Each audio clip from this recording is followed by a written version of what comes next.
various launches around the new age of printed art. So we walked on the panel, and I'm gonna let Gabriel, have a little talk and a some discussion, and then we're gonna welcome the speakers. So we're gonna first have Ben speak, and then Carol Reedy, who's our actually new director of the textile program, which is amazing, and Erin, who is going to be coming from the studio. And I'll let you guys do the stage. Thank you very much for coming.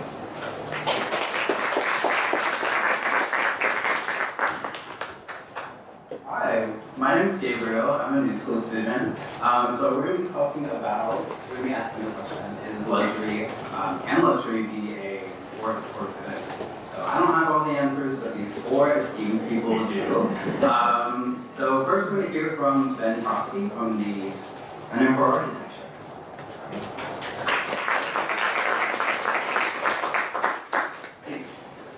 Thank you so much for having me here, for putting this together. Special thanks to Wendy. She's an old friend and someone who I admire so much.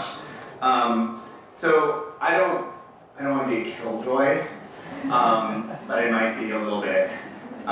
Because actually, architecture does not suffer from being perceived as a luxury.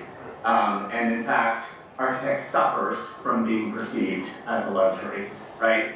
Architecture is this thing that is for rich people, people with means, and the rest of the world just kind of deals with whatever is around, and in fact, the rest of the world are the people who often can benefit from design and design thinking more than those with means. So, I'm going to get a little bit into that. Just in case you don't know, so I'm the Executive Director of AIA New York, that's the Professional Association of Architects, the New York chapter, and the Center for Architecture. If any of you don't know, it's right down the street on LaGuardia Place, and we are free and open to the public. We have many programs, and we have a fantastic exhibit that just opened on hip-hop architecture, which I cannot explain to you now because I don't have enough time to get into the rest of that, but it's really cool. There's graffiti all over the walls of the center. So, again, somebody had to do this. I can't believe I'm the first one, but luxury defined by Oxford Dictionary, right? Look that up. A pleasure obtained only rarely. Other words associated with it: expensive, difficult to obtain, and a state of great comfort. So should comfort really be a luxury, right? I mean, should only those who can afford it be comfortable? And so, looking at design, as I said, I think it's a little unfortunate that oftentimes I get told, oh well, I want to redo my house. I want to do that. I can't afford an architect. An architect would just make it more expensive, right? Why are we not thought of as problem solvers? Why are we not thought of as people who are trying to bring comfort to many more? So I'm going to go through a few ideas, but I'm going to start with our theme for this year at the Center for Architecture, which is not my theme. It was a theme by our president, Guy Geyer, who is a partner at FX Collaborative, a big firm in New York City, and he was feeling the pressures of this and that architects need to be activists more than purveyors of luxury. And one thing that came to his attention, and so he asked the question, how do we advocate for architecture, was the 50th anniversary of a call to action by a civil rights leader named Whitney Young Jr. And Whitney Young Jr. was invited in 1968 to speak to the American Institute of Architects annual conference, and he really shook his stick at them. And at that time, he said that it is deplorable that only 2% of architects are black. What do you think the percentage is today? Less than 2%. So what have we done in the 50 years that have followed? Who are we serving and who is making our architecture? So I'll just give you a little quote from Wendy Young, which we have been rattling around the AIA recently. This is what he said to the national conference. As a profession, you are not a profession that has distinguished itself by your social and civic contributions to the cause of civil rights, and I'm sure this has not come as a shock to you. You are most distinguished by your thunderous silence and complete irrelevance. Well, okay, so who are we relevant to, right? We're losing ground in architecture, right? Because many people can build things without architects, contractors, others, and because we've been perceived as a luxury, we've been perceived a bit as irrelevant. So, I'm gonna move on in a little bit of an upbeat thing, that I think that the luxury of having a thriving institution like the Center for Architecture and a thriving architectural community in New York is to have members and volunteers who will give their time, which is the ultimate luxury, back, right? They will start thinking about how they can use their design thinking and skills to help others. And I do think that that is a luxury because design careers are hard and you put your head down and you work long hours, so the thought of leaving your office and going to do some other activities is kind of extraordinary. So at the request of our members, our young members, they asked to start a civic leadership program.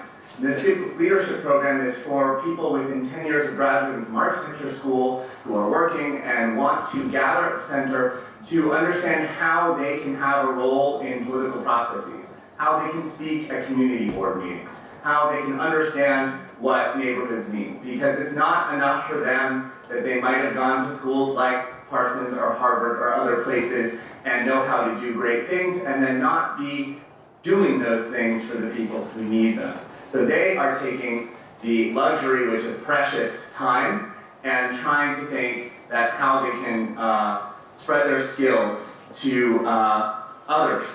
So that's one ongoing program, but I'm going to focus on a couple of other things that we did, and I'm just going to hop forward a little bit to this. Zero waste. So, at AI New York, we have a marvelous, as I said, group of committees of members who come after work, after a long day or early in the morning, and they think about, it's a bit of a think tank of problems that they're concerned with. And one has to do with the environment. In New York City, 73% of carbon emissions come from buildings, not from cars. In fact, buying an energy-efficient car in New York City, but living in an old building that has leaky windows and leaky roofs, meaning leaky of carbon and air, is actually, your car's not going to really make a difference. It's trying to get you, if you're the owner or the building owner, to actually make this building efficient. And one of the other things that we looked at is the state of waste and recycling. So New York actually has signed on to reduce the amount of waste going to landfill by 2030 by 80%. We're no longer allowed in 2030 to throw things into landfills. They have to be recycled or incinerated. Do any of you think that right now we are in a position to start recycling more? We don't have the habits, we don't have the infrastructure. In fact, with the recycling programs that have been around for several decades, we are really only recycling about 8% of our waste. So we think we're doing a good job because sometimes we make the decision to throw the thing in the right place, but this isn't gonna do it. So we came up with taking our luxurious design thinking and applying it to a project that, and you'll see on the next slide, is zerowastedesign.org, but it looked at how buildings can help. How can design help, right? How do you expect people to recycle more and reduce their waste if their environments are not designed to be conducive? So we have these small kitchens, everything from product design. So we, over a period of a year, had 50 people gathering every month, everything from real estate developers to industrial designers to students, to think about where the stream goes from when something leaves your hand, what's going to encourage you to put it in the right place, and then who's handling it once you do that.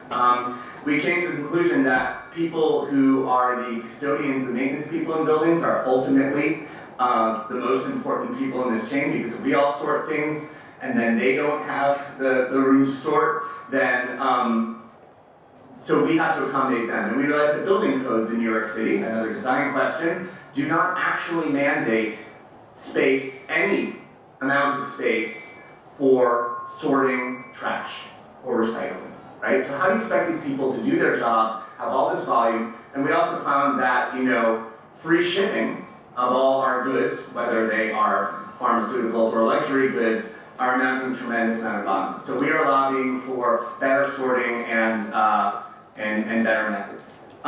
So again, check out zerowastedesign.org. There is a calendar, there's a calculator actually, waste calculator for designing a building. Will give you several prompts to show certain things that you can do to reduce it. I think just in the nature of time, one of our other crises here is affordable housing in New York City.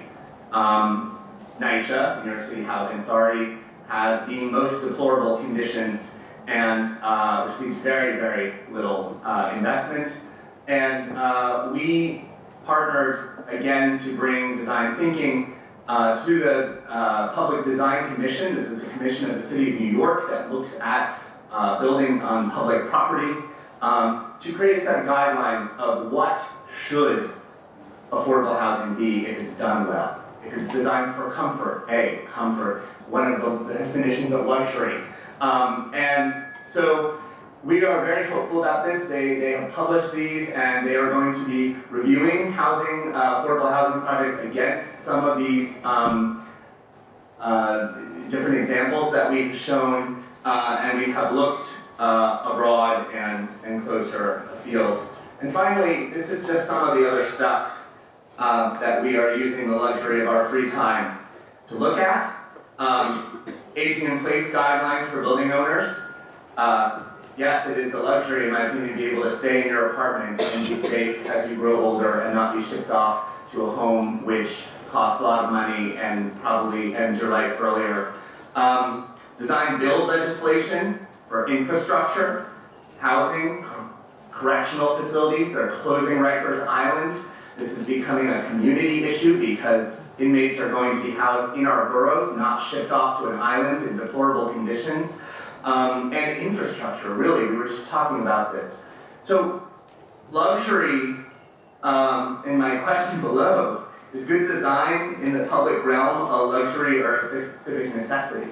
Right? Is it a luxury that some people can get around the city well, but the rest of us can't? So shouldn't we kind of flip this? We have the means, actually, we have the knowledge to improve it, but we have not invested. So we have to pressure. So we're looking at the MTA Fast Forward Plan, which is a very interesting plan that people should look at. And again, we're looking at this 80 by 50 legislation, which is the reduction of 80% of carbon emissions by the year 2050. And it's not going to happen, meaning our buildings, by building new gleaming buildings. It's actually sealing up the old tenement buildings and the kind of unglamorous buildings that are really the majority of our urban fabric. So I guess my spin on luxury and design is, I can give another lecture about the great designs and houses we've done in boutiques for Calvin Klein and other people. They are beautiful, they're wonderful. I'm not against them.